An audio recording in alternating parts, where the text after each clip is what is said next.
everything was a one-stop shop here. I came in, first I called the school and asked about the program, and I was initially interested in the heavy equipment program. And you asked me on the phone, or am I inquiring about the trucking school or the heavy equipment? And so at that point I said, you know what, why not do both? They're basically 4 weeks long a piece, and now you've just added a logging truck portion of that too for people who want to learn the knuckle crane and the logging truck. And so it was just pretty easy. I got enrolled. Um, you enrolled me in VA, and then I just had to certify on class. And from there, it was just pretty easy. Well, it was pretty much for the last 11 years I've been looking for my niche again. And, so my wife was doing nursing. She got sick, and then she's not been able to work, so I had to find something else. And then in that time, I went and did 3 years of geology at Eastern Michigan, a year and a half of environmental at Washtenaw, and it just wasn't meshing good with me. And so basically, I've been retired since I was 38 out of the Wounded Warrior. And, so it's been a struggle to find my niche. And when I came here, you have quite a few veterans that are on staff here, and they made it very comfortable, easy transition. The hands-on was great. We got to work with the equipment. We had a good deal of classroom portion, but mostly hands-on. And so it left me feeling like I could do something again, like I had a purpose again. And coming out of the military, it's hard to get back into the civilian life at times for a lot of us. So I thought that transition went very smooth, and you guys made it painless. You made it fun. It was a lot of fun to just come here and work on the equipment and say, there's something I can still do. And then the community atmosphere. You guys do a great job working with community, and the stories that I hear, not just from veterans, but from people all walks of life who, we had a guy come in a week ago, and he was homeless a year ago. Now this guy owns his own semi truck, and he's an owner operator, and that's like a $500,000 piece of equipment. And he's just another one of the success stories. You have people coming in here out of rehabilitation programs and stuff, and so that sense of watching these people, it changes lives. And that's the biggest thing, is this program changed lives, and it made me even more immensely interested in continuing and going from one course to the next. And now it's to the point where I just don't want to leave now. So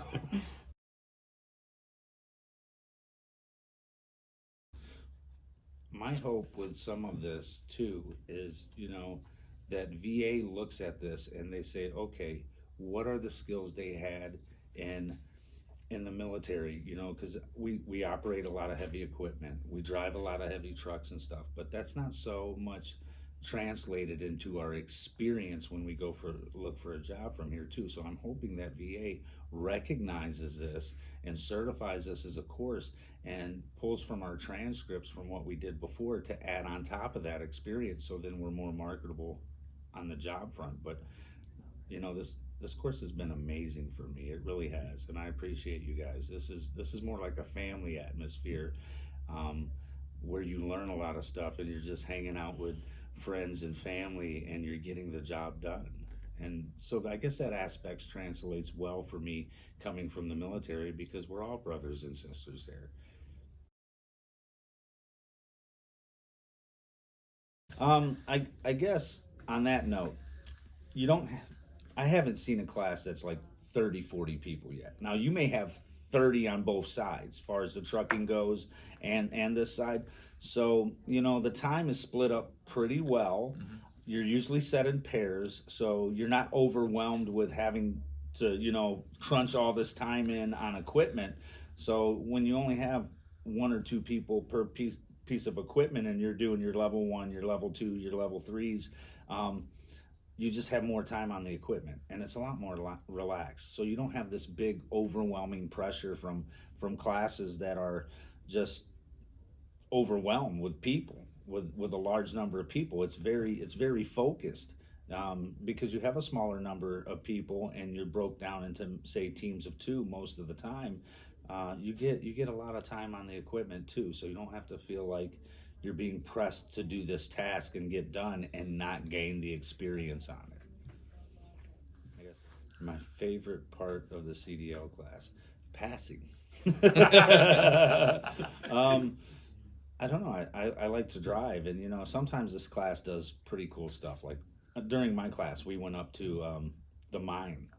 We went up to the mine in Ishpeming and around Nagani, and got to go down in the mine and take a tour and see some of the local business and check out the big dump trucks they have and stuff down there. So that was cool. And I know sometimes you guys go to the Mackinac.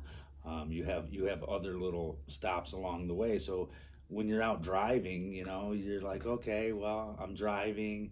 You take a kind of long drive, whether you go to the scales in Wisconsin or up to the roundabouts to get training on that, and you'll stop off, and then we get a little break to kind of just take it all in and enjoy, because you have a lot of people coming from all over the country. That's the thing that impressed me the most. Is what sold me on this school is when you look up any school and you check their reviews, and I'm just flabbergasted.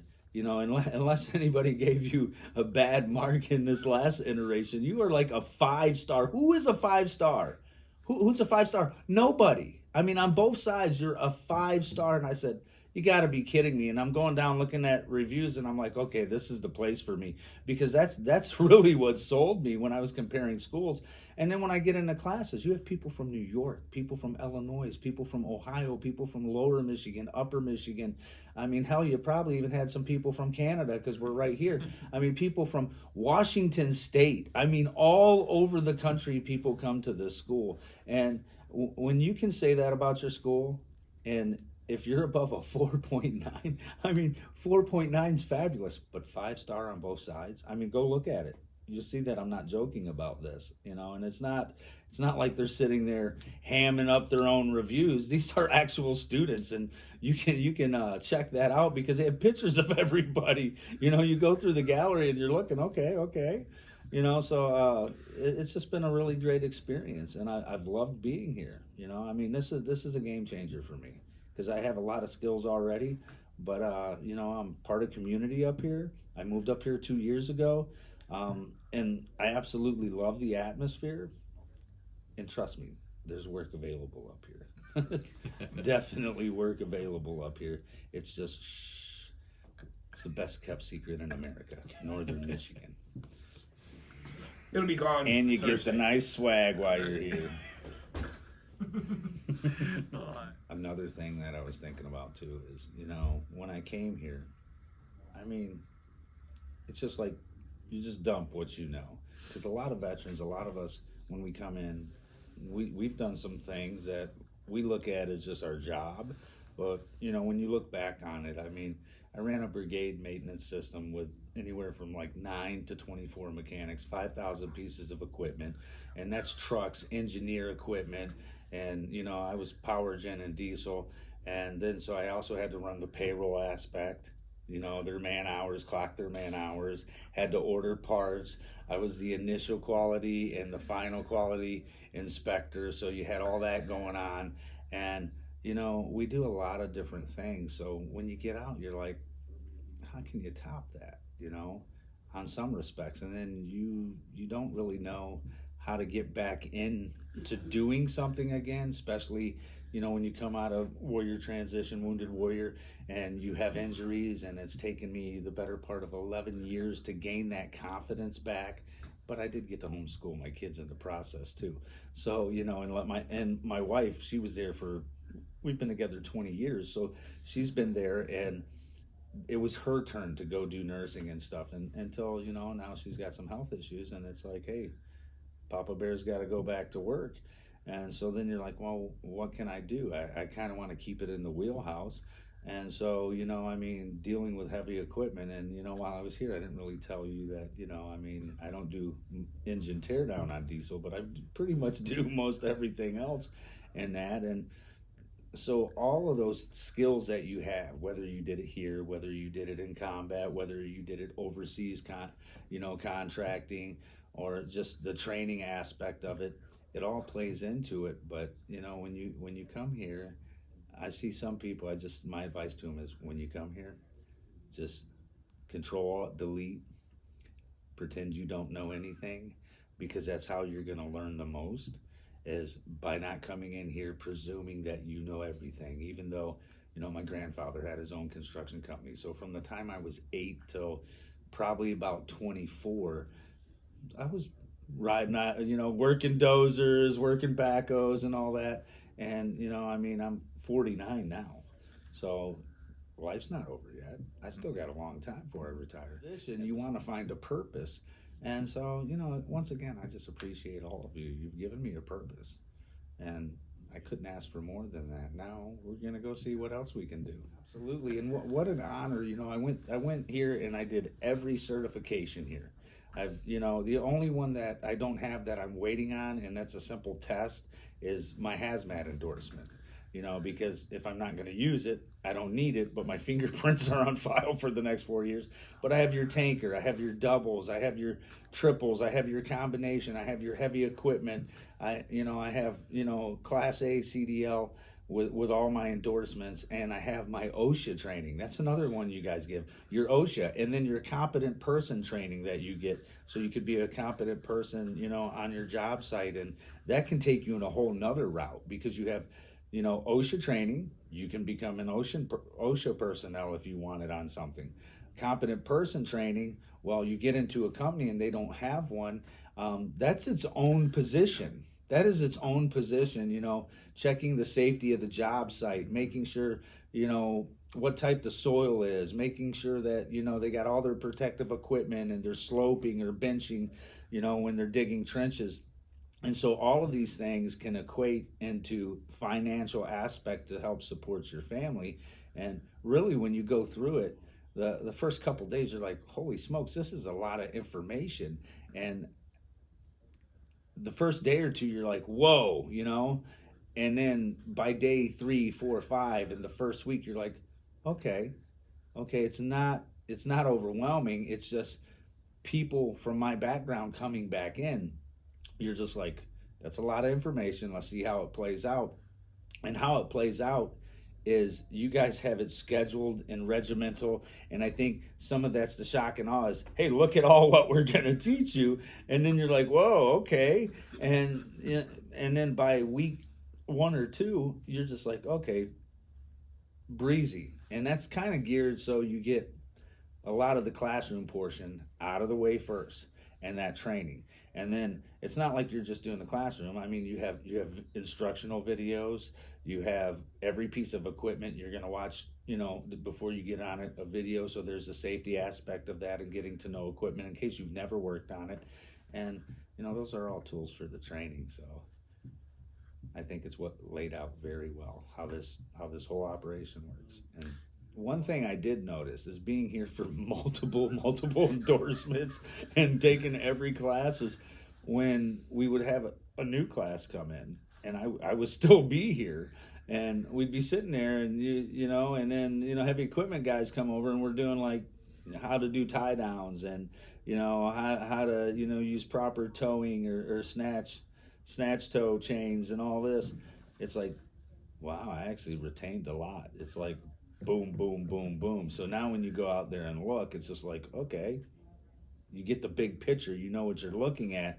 And it also gave me the opportunity to kind of inform some of my classmates that were coming in the next classes, look, the first day or two, you're going to be like, this is a lot, but then by day 4, you're going to be like, oh, okay, no sweat.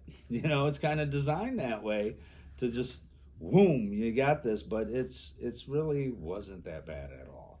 And I think for most veterans coming into this, they're already geared in that way. We're already geared that, okay, you're going to get the big brief, and then you're going to get a little bit death by PowerPoint, and then it's going to be like, bam, hands on. And that's the greatest thing about it, is you get a ton of hands on. And I don't know, and you get to see other people succeed, and then people come back from other classes, from a year ago. Like, I'm still just flabbergasted that guy come back, and he was stoked. He was happy to come back here. He was like, You have no idea. I was like homeless a year ago, and now I have my own semi truck, and I'm working for myself, and this, and it's just like success stories. It changes lives, and that's the biggest thing, especially in this economy. When economy's rough, you want skill sets, and if you can come here and get 2 or 3 or 4 skill sets, you become more marketable.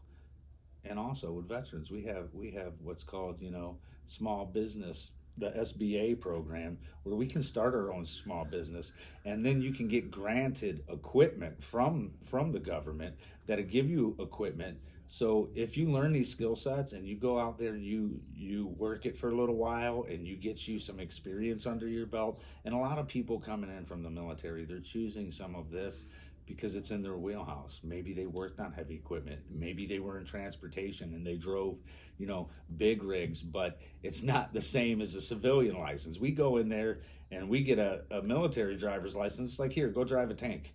We're going to show you how. Or, you still get all that training and stuff. But when you come out, it's like, okay, how can we get that to equate to experience on the civilian side? Because now I need the civilian license. And a lot of times, I'm not even going to kid you about this, the training we get in the military when it comes to hazmat, hazardous communications, spillage, all these things that we get, sanitation, all of this stuff, it's like, okay, there's actually a little bit less on the civilian side, but we're like, why can't it just equate to this? But going back through and getting this and it opening doors, and then as far as the referral program with you guys, you do well in this, you're going to give us a good referral. And, these guys, they'll make phone calls and be like, hey, check my guy out here who just graduated. And, and they know, they've been up here so long, they know a lot of people, not just here, all over the country, because these guys have experience for driving trucks and doing heavy equipment all over the country. And some people, some of your instructors being in the military too, we have experience all over the world. And so that's a lot of it.